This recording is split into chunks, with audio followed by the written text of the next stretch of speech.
Hello and welcome back to episode 5 of Long-Term Targets. Today we're going to be looking at trend lines. What are they, how do they work, and what is support and resistance, as well as how the moving average works. Okay, if you have not got the chart set up the way that I do, please watch the series from the beginning to find out how to set up the chart properly, especially the way that I do it.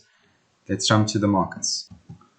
Alright, so I'm going to be using silver, which is XAG-USD, as today's example. We are on the weekly chart. So just make sure that you've got the weekly chart selected, and it should look like this. Again, if your graph does not look like this, then please watch the previous videos to find out exactly how to set it up. If we're looking at the toolbar, which is this bar here at the top with all of the different shapes, we're going to select on the horizontal line. Okay, this is going to be showing us where our support and our resistance zones are. In order to set it up, you'll just place it on the chart, you'll right click and you'll click on the properties. Okay, from there you can change the color, you can change the visualization, so where do you see it? You want to make sure that you've selected that you only see it on the daily and on the weekly chart. Okay, and I've selected my thickness to be the second one. Okay, so you'll just select OK and it'll save that setting now. Okay, let me just put it down there now. So what we want to do is we want to zoom in on the weekly. And we want to see about 3 years worth of data. Okay, because this is the most relevant and the most recent for right now. And we're going to start with this close to where we are. So if we're looking in this zone, you can see how the market has gone down, it's touched, and it's come back up. It's gone down, touch, and come back up. So we can see that this is a pretty good zone. It's this whole area over here. Okay, so we want to see if the market is going to break below our support, then it's going to go to resistance. Or if it bounces off, then we could be looking for a buy to move higher. Okay, if you want to leave it there, you just double click it and the little squares on the corner will go away. See, there's the square. Okay, and now it's gone. Alright, and the next thing we want to do is we want to grab another one. And we want to find our last points of strong resistance from the past. So that would be this whole area over here. So if I just drag it, I can see this zone. The market went up and it pushed down, up and it pushed down, and now it's broken through. So this could be the next point of where we're going to be coming back to, which is at $18.62 per ounce of silver. Okay, so we're just going to leave it there. We're just going to double click. Okay, from here, we can go now onto the daily charts. So we'll click on the time frame. We'll go to daily.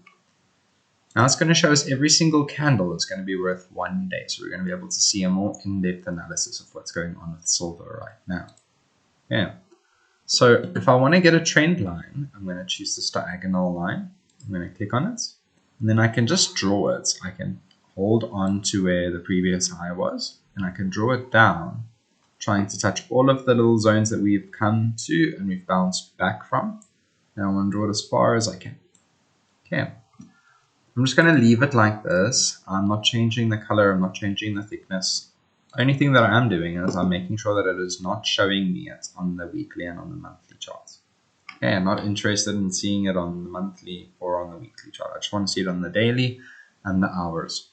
Okay, so if I want to unselect it, I just double click it. And now it is unselected. All right. So if we are analyzing silver, we always start analyzing on the weekly chart. Okay, so if I can go back, I'm just going to click over here to unselect the push forward.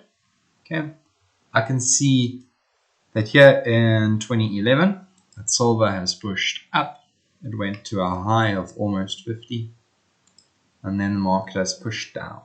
And this whole zone where we are now is what we're going to be calling almost like a consolidation. So the movements have gone really big over here, and now the movements are quite a lot smaller. Okay, and it stayed that way until March of 2020. So yeah, if you're looking in March 2020, the market has pushed down and then it started to rise back up, and now all of a sudden it's finding some resistance here at the top. Okay, I'm not drawing a trend line over there because the market is very far away from there. So it's not really of use to us right now. What we're going to be looking for is we're going to be looking on the daily chart for an entry. So we are not biased on which direction. We're just going to push the chart forward. The market can go up, the market can go down. We're not really too worried about that.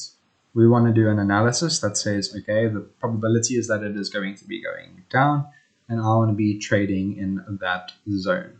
Okay, because we are long-term traders and we are going to be trading for longer than 3 months per trade, we are going to make sure that we are choosing a big push in the market or a big rotation, right? So I don't want to go into the daily and I don't want to buy here and then sell and buy and sell or sell and buy and sell and buy. I want to catch the entire move. Okay. So if I'm looking at it, I want to kind of get involved where the market has come to a known high, and then I want to sell it all the way for a while and watch as it goes down. And when it starts telling me, okay, the market is ready to go back up, then I just take off my sell trade, I take my profits, and I change my bias according to what the market is doing, and I would then buy the market. Okay. What you guys can do is you guys can go onto the other charts, which like the euro, the pound, dollar, US dollar, ZAR. You can go onto gold, Bitcoin, or Ethereum, and you can try and find more or less the same kind of lines. So you want to find strong points of support and resistance. Okay, just one of each that is close to where the price is now. You don't want to choose a messy point like, let's say, for example, I don't want to choose this high over here. Because if I can see the market doesn't really respect that. It goes down and up and down and up and down and up. And this is where most traders make their mistakes. Is they select the place that is too messy and nothing really happens there. You want to select the cleanest ones, where the market has resisted it and then breaks through and then stays above for a while. Okay. So you guys can practice drawing out these lines in all of your charts. And in the next episode, we're going to be having a look at how to analyze and form zones where we're going to be looking to buy or sell the market. Okay, so some homework.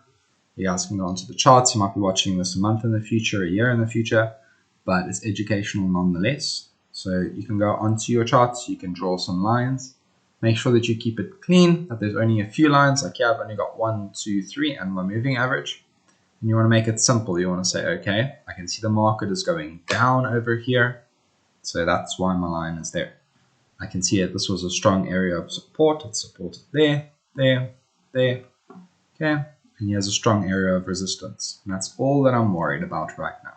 Okay, so go onto each of your charts. I'm going to see you next time. We can discuss. And then we can see exactly which markets are moving into which directions. And we can start basing our ideas of when would be a good time to trade, when would be a bad time to trade, when would be a good time to get into the market, and when would be a bad time to get into the market. Okay. So go do that for me, and I will see you guys in the next episode.